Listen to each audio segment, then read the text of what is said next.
Okay. Quick fire round. Yes. Hi guys. Quick fire episode for all of you. You get a quick fire episode. You get a quick fire episode. You get a quick fire episode. You know where's this joke from? Opera. Yes. Yes, where we give you bite-sized and practical tips you can implement straight away. Let's not waste time and jump in. Alright, so Adila, question for you. What's your suggestion to find design jobs in Singapore? I would say the first I can think of is digital, of course. And one of the places that you can find a job is LinkedIn. Okay. And that's it.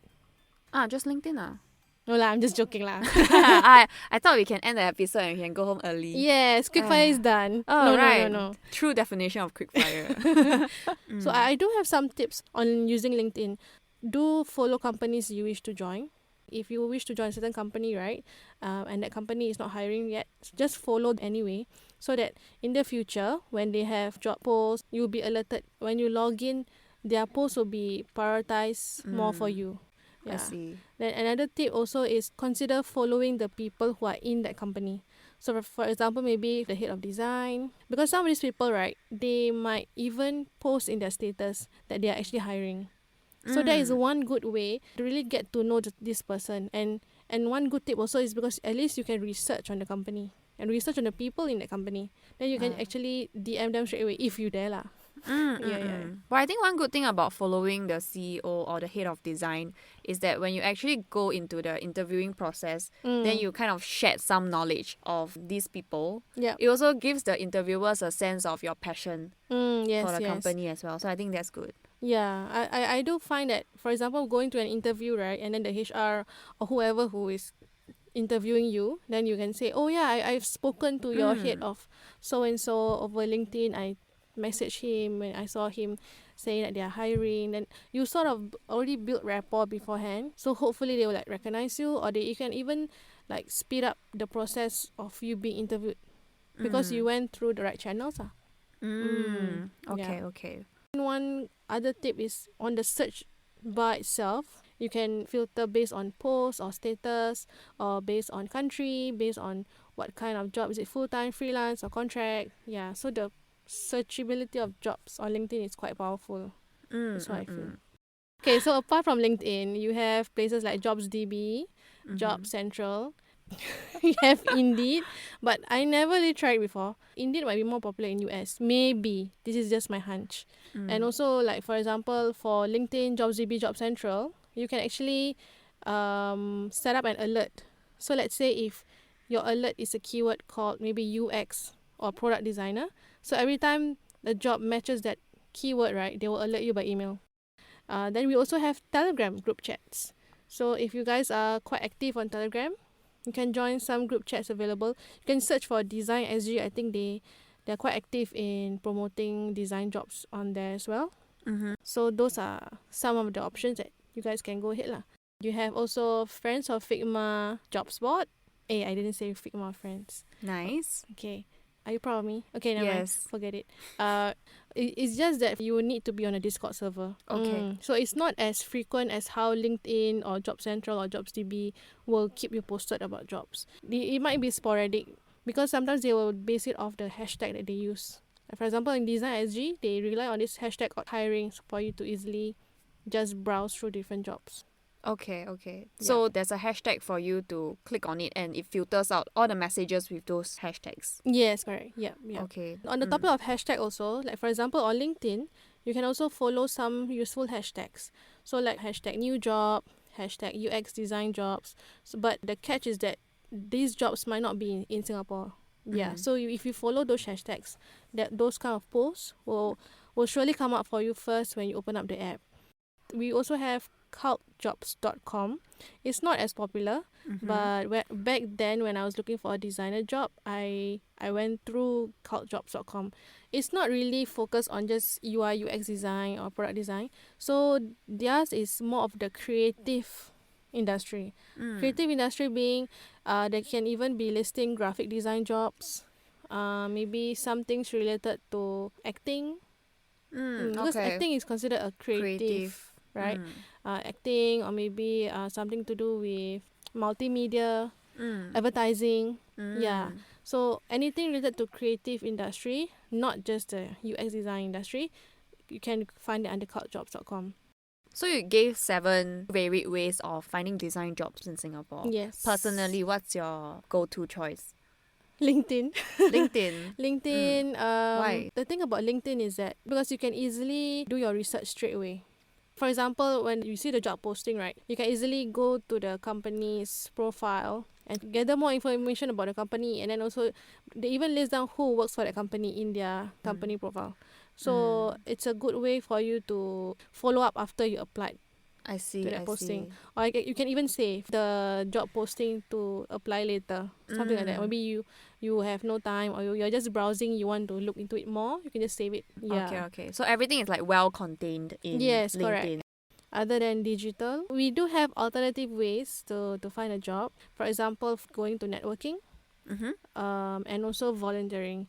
So on the topic of networking, right, I would suggest going for design meetups. I think like the recent meetup you went also. Yeah, there's people there also looking Yeah. for And designers. it's just that going for design meetups, you might meet other designers who are also looking for a job. So you are essentially meeting your competitor in a way. It's like, when you're going to find a rental, Mm. and then the agent kind of club all the potential tenants together for viewing. Yeah, then you get that sense of competition. Yeah. I mean, compared to that situation, is at least there's a house, you see, for you to look for, right? But in this situation, there might not be people who are hiring. It might just Okay. be like, oh, I meet up and thinking that there's a potential job, but this other designer is also looking for a job. Yeah, but then again, also, there have been situations where when you go for a meetup, those other designers may be looking for designers to join their company. So that's one good way also lah. Or probably like you can go there and, like what you said, build rapport with a designer. Then long term, maybe in the future, yes, they are yes. finding people, then they may think of you as well. Yes. If you make the time to get in touch with them, like follow up with them after the meetup.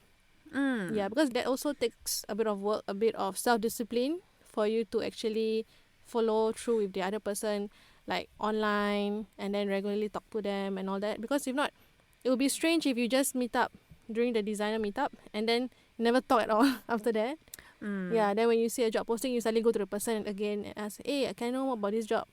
Then the feels other very transactional. Yes, that's why. Unless the other person is super friendly and helpful and willing to help you, then lucky for you lah.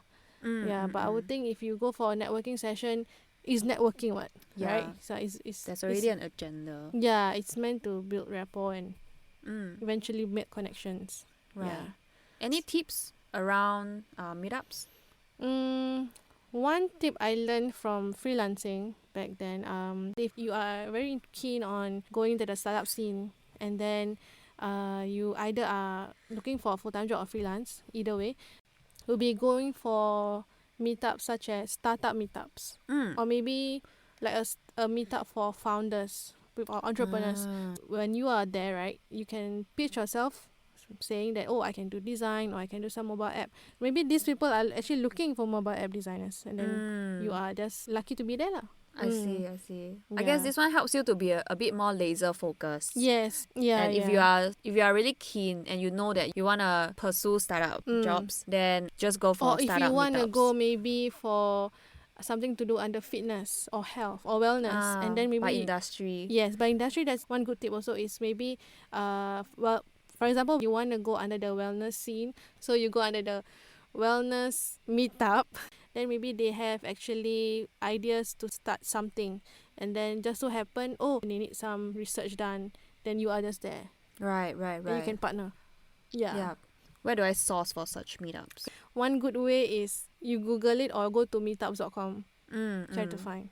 I see. Mm. Any other ways? Last one is volunteering, like I mentioned. So I think I mentioned this website before in our 3rd episode, right? Yeah. It's better.sg. They are doing good using tech for good. Yeah, tech for good for the community. You are able to partner with other people who are also volunteers, who might not be designers, may be project managers, can be developers, and then they are also volunteering their time for a certain project you do together. Then I guess in a way it's a good way for you to practice. Eventually use this experience to beef up your portfolio when you apply for jobs. Mm. Yeah.